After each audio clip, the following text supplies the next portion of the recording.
This funeral isn't about you. My daughter-in-law snapped, her voice sharp and impatient, right there beside my husband's casket. I didn't answer her. I didn't cry. I didn't raise my voice. I simply lowered my eyes and took one slow step back, as if I had suddenly remembered I was standing where I was, no longer wanted. My son stood next to her, staring straight ahead, hands folded, saying nothing. That silence told me more than any words ever could. I'm glad you're here. Stay with me until the end of my story, and if you feel comfortable, leave a comment telling me the city you're listening from. It helps me remember that my voice still reaches somewhere.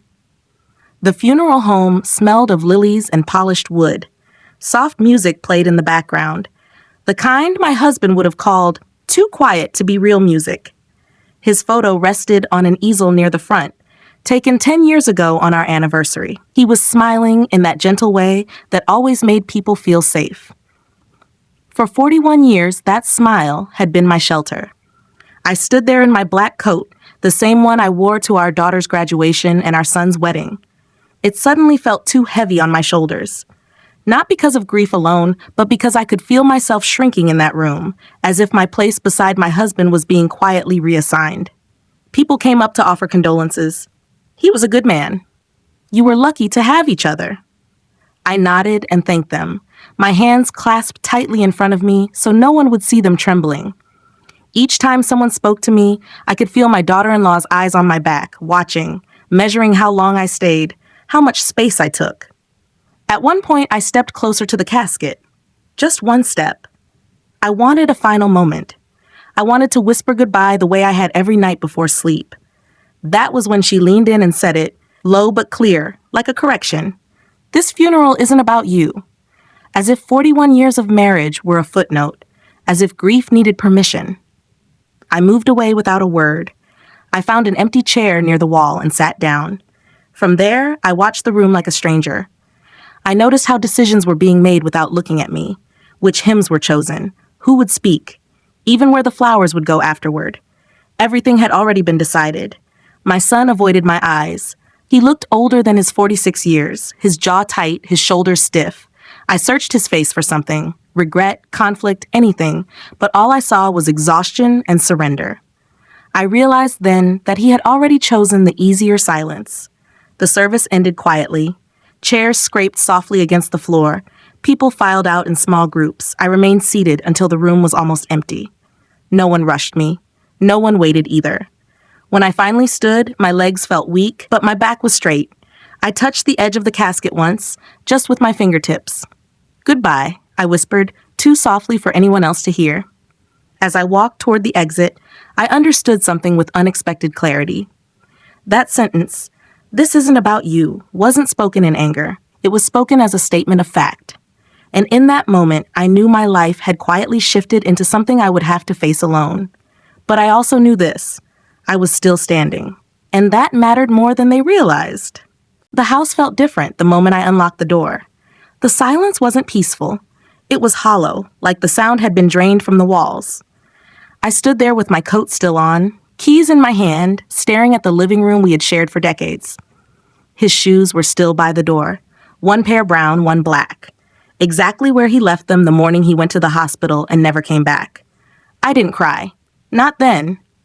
I walked into the kitchen and set my purse down on the counter.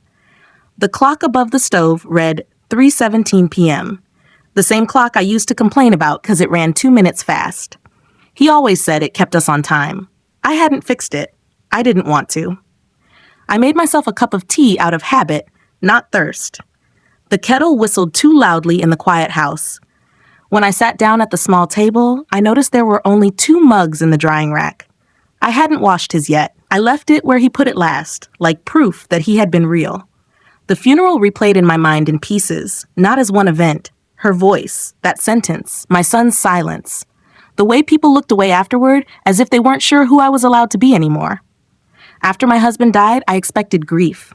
I expected loneliness. What I didn't expect was how quickly I became unnecessary. That evening, my son texted, "Are you home?" I replied, "Yes." "Good. We'll talk later." No question mark. No concern about how I was holding up. Just information. Just control. I heated up leftovers I barely tasted. I ate standing at the counter. because sitting at the dining table felt wrong with only one chair pulled out.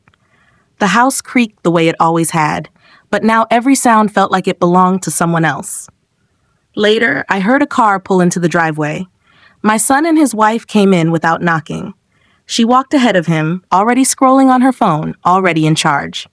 "We handled everything today," she said, not looking at me. "The flowers, the burial arrangements, the paperwork." I nodded. I didn't ask what everything included. "There are a few things we'll need to go over soon," she continued. "Logistics, practical stuff."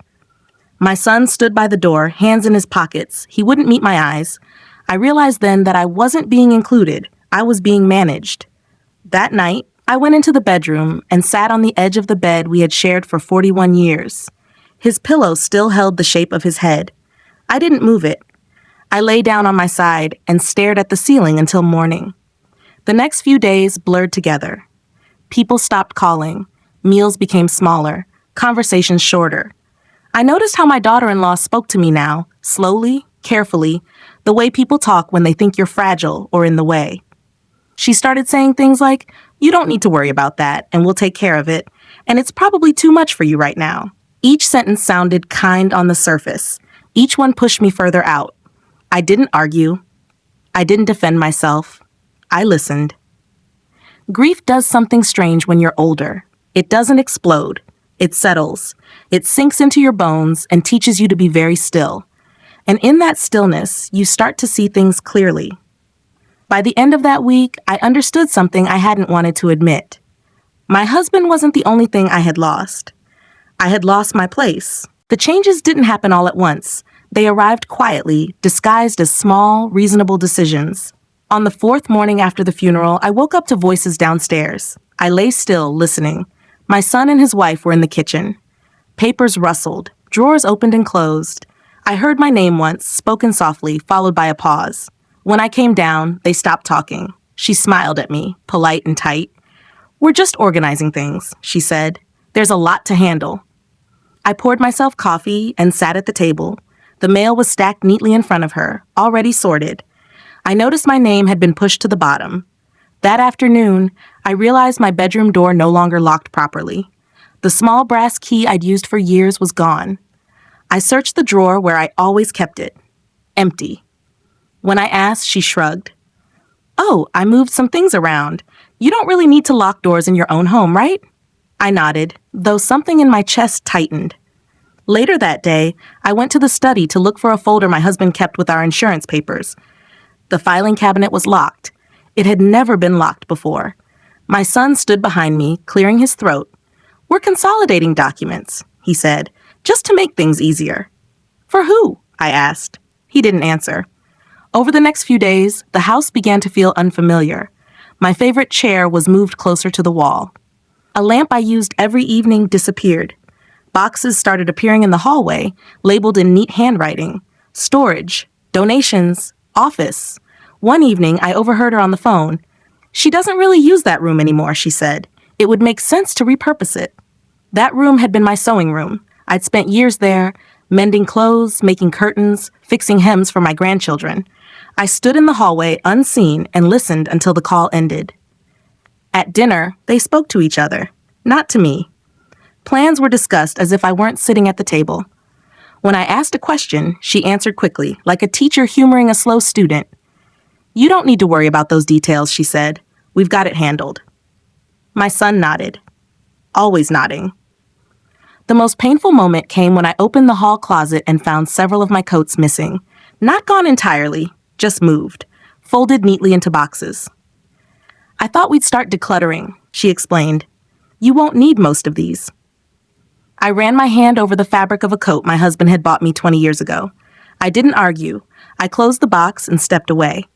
At night, I replayed these moments in my head, each one small, each one easy to dismiss on its own. But together they formed a pattern I couldn't ignore. I was being reduced. Slowly, carefully. They weren't shouting. They weren't cruel in obvious ways. They were efficient. And that made it worse. One afternoon, I noticed the thermostat had been changed, lower than usual. When I mentioned feeling cold, she said, "It's better for the bills." Bills. I realized then I hadn't seen a single statement since the funeral. That evening, as I lay in bed, I stared at the ceiling and understood something clearly for the first time. They weren't waiting for me to leave. They were preparing for it, and they assumed I wouldn't notice. They were wrong. That night, I opened the old cedar chest at the foot of the bed. I hadn't touched it since before the hospital.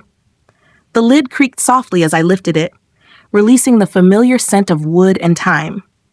Inside were the things I never needed day to day but couldn't bring myself to throw away. Photo albums, yellowed envelopes, a stack of letters tied with a faded blue ribbon. My husband's handwriting was on the top envelope. Slanted slightly to the right, steady, even in the last years when his hands shook just a little in the mornings. I sat on the floor and leaned against the bed, the way I used to when I was younger, and my knees still forgave me easily. I opened one letter at random. It wasn't romantic. Not in the way movies make romance look. It was practical. He wrote about fixing the fence, about the car needing an oil change, about how he'd spoken to the bank and made sure everything was set. If anything ever happens to me, he'd written, you won't have to worry. This house is yours. You've earned it. I read that line twice. For 41 years, we had built a life on small, quiet agreements. He handled the outside world. I handled the inside. It wasn't glamorous, but it was solid. We paid the mortgage together. We raised our son together. We fixed what broke instead of replacing it. I remembered the day we bought the house. The paint was peeling. The floors creaked louder than they do now. I had laughed and said it was too much work.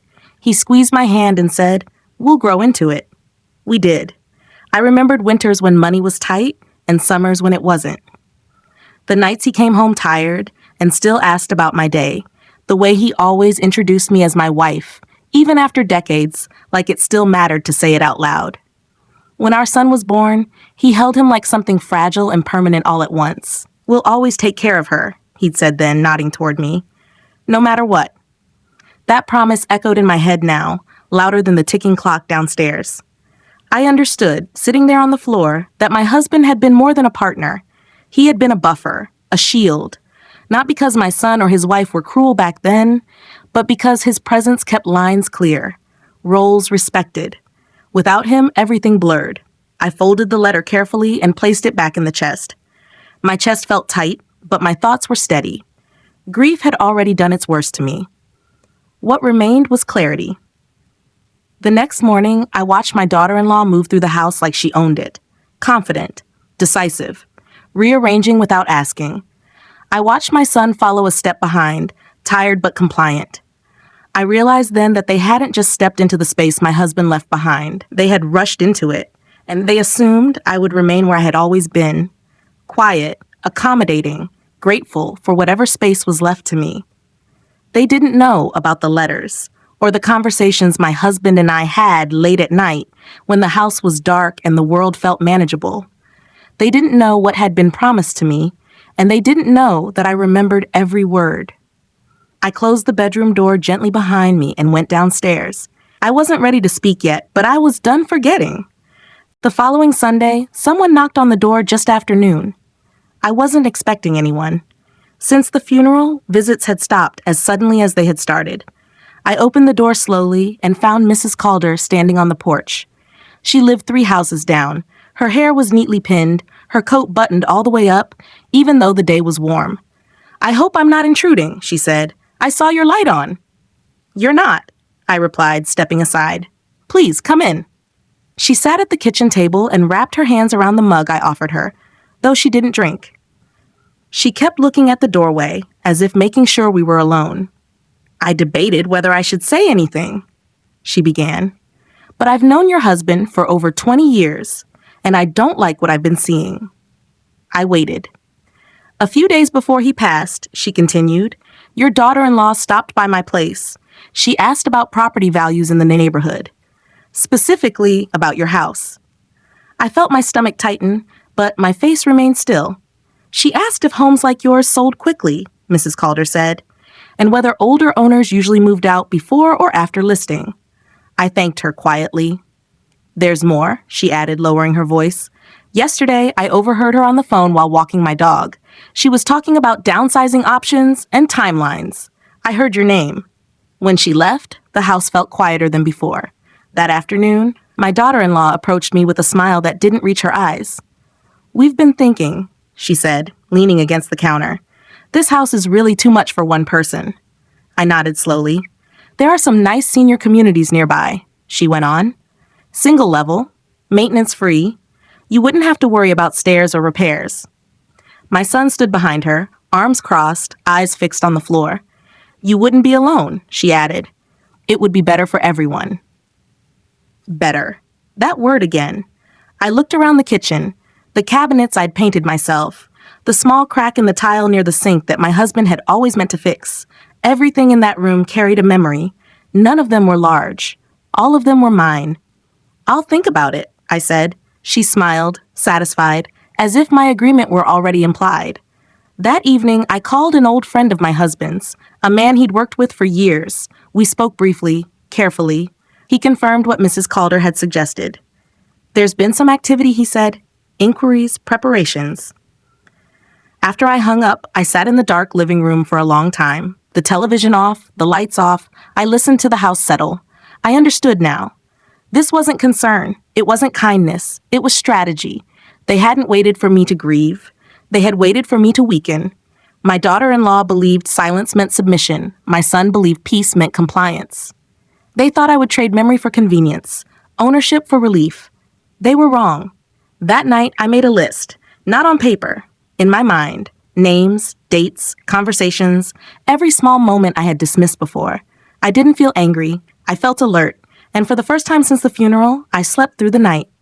The next morning, I began to move differently. Not in a way anyone would notice at first. I still made coffee at the same time. Still folded my cardigan over the back of the chair. Still spoke when spoken to. But I stopped explaining myself. I stopped filling silences that weren't mine to carry. When my daughter-in-law asked where I was going, I said, "Out." When she asked when I'd be back, I said later. She didn't like that. At breakfast, she slid a printed brochure across the table. A smiling couple on the front, neatly trimmed hedges, large windows, the words "Independent Living Community" printed in soft blue letters. "I just wanted you to have information," she said lightly. "No pressure." I didn't touch it. My son cleared his throat. "It might be a good option, Mom." I looked at him then, really looked. The lines around his eyes were deeper. His shoulders slumped forward the way his father's never had. He looked like a man who had been talked into things for so long he'd forgotten how to stop. "I said I'd think about it," I replied. That afternoon, I went through the house with fresh eyes. I opened drawers slowly, checked cabinets, not looking for comfort, looking for patterns. Documents were missing, not gone, but relocated, statements rerouted. I found a forwarding notice tucked behind a stack of magazines, mail redirected, decisions already made. I placed everything back exactly where I found it. Later, I overheard my daughter-in-law speaking to my son in the hallway. Her voice was low, controlled. "She's being difficult," she said. "We can't keep waiting." Waiting for what? I wondered. That evening, I called the bank. I didn't accuse. I asked questions. Calm ones. Practical ones. The kind my husband used to ask. I wrote nothing down. I remembered everything. The next day, I made a quiet visit to an office downtown. The receptionist greeted me politely. I gave my name, she checked a file, and nodded. "Yes," she said. "We can see you." I sat in a small room with neutral walls and waited. For the first time since the funeral, I felt steady. At home, my daughter-in-law grew more impatient. "We need to make plans," she said at dinner. "We can't just leave things up in the air." I took a sip of water. "Some things take time." She smiled tightly. "Not everything." My son stared at his plate. That night, I stood in the bathroom and looked at my reflection. The woman staring back at me had gray hair and tired eyes, but she also had something else. Resolve. The kind that comes not from anger, but from being underestimated. They thought I was alone. They didn't realize I had lived an entire life before them, that I had balanced budgets, buried parents, survived lean years, raised a child, and built a home from nothing more than patience and work. I wasn't loud. I wasn't dramatic. I was observant. When I returned to my room, I locked the door using a spare key I'd quietly retrieved from the garage. I sat on the bed and folded my hands in my lap. I wasn't fighting yet, but I had stopped retreating. And that changed everything. The call came 2 days later, just after breakfast. I recognized the number immediately, though I hadn't seen it in years. It belonged to Mr. Harris, the attorney my husband had worked with when he first retired. The man who used to come by the house once a year, sit at our kitchen table, and drink his coffee black. "I heard what happened," he said after I confirmed my name. His voice was calm, respectful. "I thought it might be time we talked." We met that afternoon in his office downtown. The building hadn't changed. Same elevator, same muted carpet, same framed certificates on the wall. Sitting across from him, I felt something unfamiliar settle into my chest. Relief. He didn't rush. He didn't speak down to me. He asked questions and waited for real answers. When I finished explaining, he nodded slowly. "Your husband was very thorough," he said. "He wanted to be." He opened a folder and slid it across the desk. Inside were copies of documents I hadn't seen in years. Not because I'd forgotten them, but because I'd trusted they were safe. He updated several things, Mr. Harris continued. Property provisions, asset protections, contingencies. I didn't interrupt. "There's a clause," he said, tapping the page lightly. "It ensures you cannot be relocated, pressured, or displaced from the home without your written consent. No exceptions."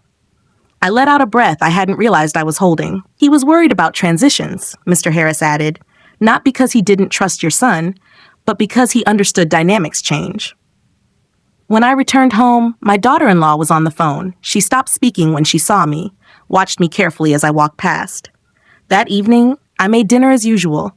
Nothing elaborate, just enough. When we sat down, she spoke first. "We should set a timeline," she said. "This can't drag on." I placed my fork down gently. "I met with Mr. Harris today." The air shifted. Her smile froze. My son looked up, startled. "Oh," she said. "Why?" "To understand my options," I replied. There was a pause, a long one. She recovered quickly.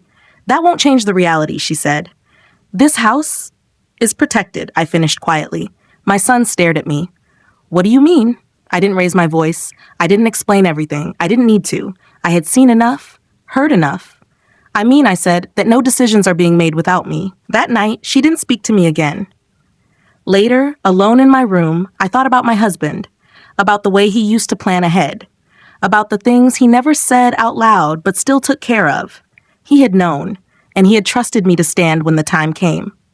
I sat on the edge of the bed and folded my hands the way I had so many times before. Only this time, my hands were steady. I wasn't alone anymore.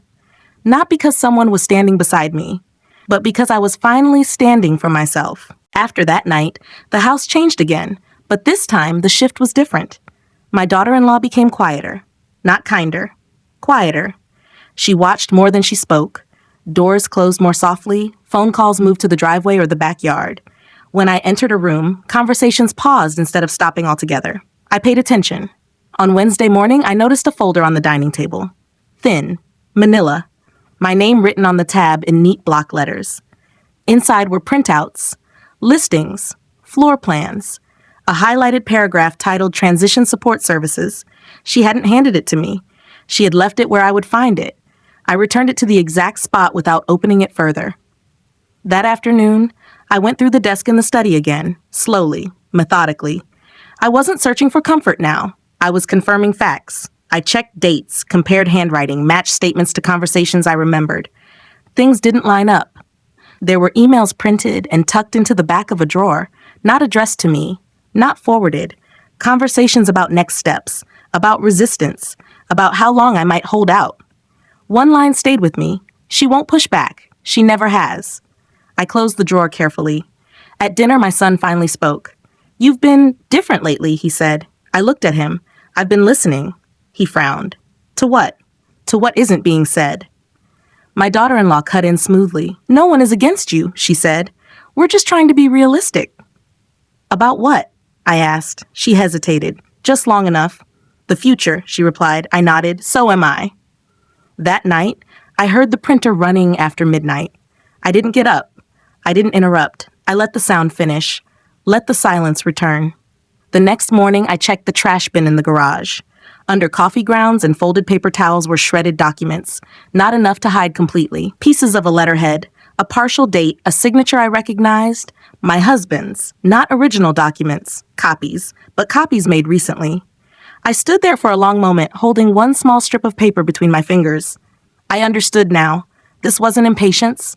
It wasn't concern. It was a countdown. They weren't asking anymore. They were preparing to move forward with or without my agreement. That afternoon, I made another call, then another. Short conversations, careful questions. I wrote nothing down. I didn't need to. When my daughter-in-law asked where I had been, I said, taking care of things. She smiled thinly. Good. That makes two of us. That evening, I sat alone in the living room with the lights off. The house creaked the way it always had, but it no longer felt unfamiliar. I knew every corner of it, every sound, every memory layered into the walls, and I knew this much was certain. They thought they were ahead of me. They were mistaken. I stopped reacting. That was the first thing that changed. No questions, no visible concern, no more polite pauses that invited explanation. I moved through the house like someone with a destination, even when I was only going from one room to another. That unsettled her. On Thursday morning, I made breakfast and left the dishes in the sink. Not out of spite, out of choice.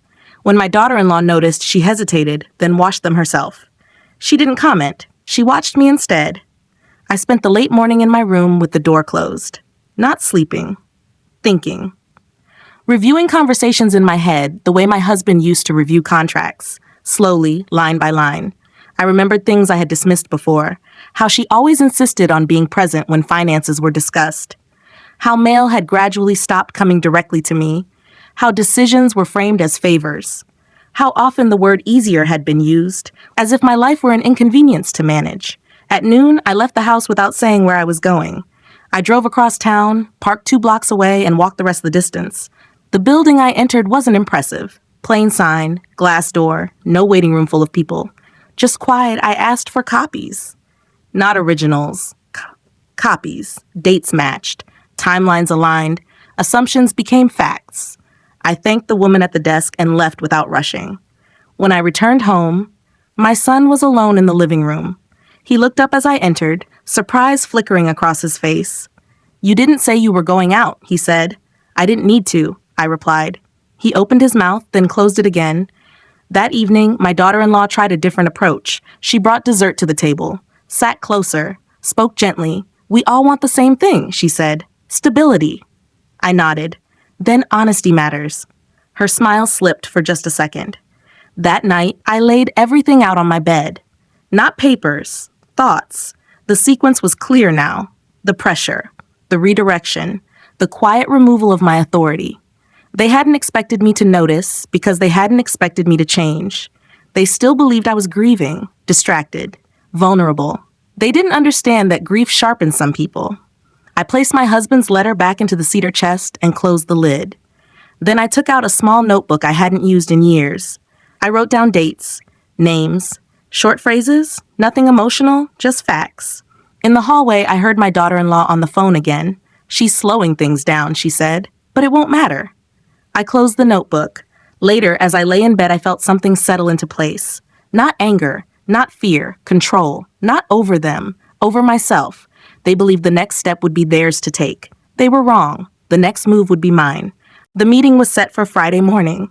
My daughter-in-law called it a family discussion, her voice carefully pleasant. She said it would be easier if we all sat down together. Neutral ground, clear communication. We met at the dining table. She brought a folder, thick this time, tabs, sticky notes, everything prepared. My son sat beside her, shoulders tense, hands folded tightly in his lap. I came empty-handed. She began speaking immediately. "We've looked at several options," she said, sliding the folder forward. "Given everything, this seems like the most practical solution." She talked about timelines, about availability, about what would be best for everyone involved. She avoided using words like move or leave. She preferred transition. I listened without interrupting. My son glanced at me once, quickly, as if checking whether I was still there. When she finished, she leaned back slightly, confident. "We'd like to move forward by the end of the month." I nodded slowly. "That won't be happening." The room went quiet. She blinked. "I'm sorry?" I said no, I repeated, calmly. My son straightened. "Mom?" "I've spoken with Mr. Harris," I continued, looking at him now. "I've reviewed the documents your father put in place. I understand my rights." Her expression changed. Not anger, calculation. "This doesn't have to be difficult," she said. You're emotional right now. I met her eyes. I'm informed. She opened the folder again, flipping pages more quickly this time. You can't just refuse. There are legal considerations. There are, I agreed, and they've been addressed. My son looked between us. What does that mean? It means, I said, that no property decisions can be made without my written consent. That includes relocation, sale, or transfer of use. She closed the folder slowly. That clause doesn't apply here, she said. It does, I replied. Specifically. Silence stretched across the table. I stood up then, not abruptly, not dramatically. I placed my hands on the back of the chair and spoke evenly. I'm not leaving this house. I'm not downsizing, and I'm not discussing this again. My son's face drained of color. Why didn't you tell us you were doing all this? Because I was listening, I said, and because no one asked. She stood as well, her chair scraping sharply against the floor. This isn't fair. I looked at her. Neither was telling me my husband's funeral wasn't about me. That landed.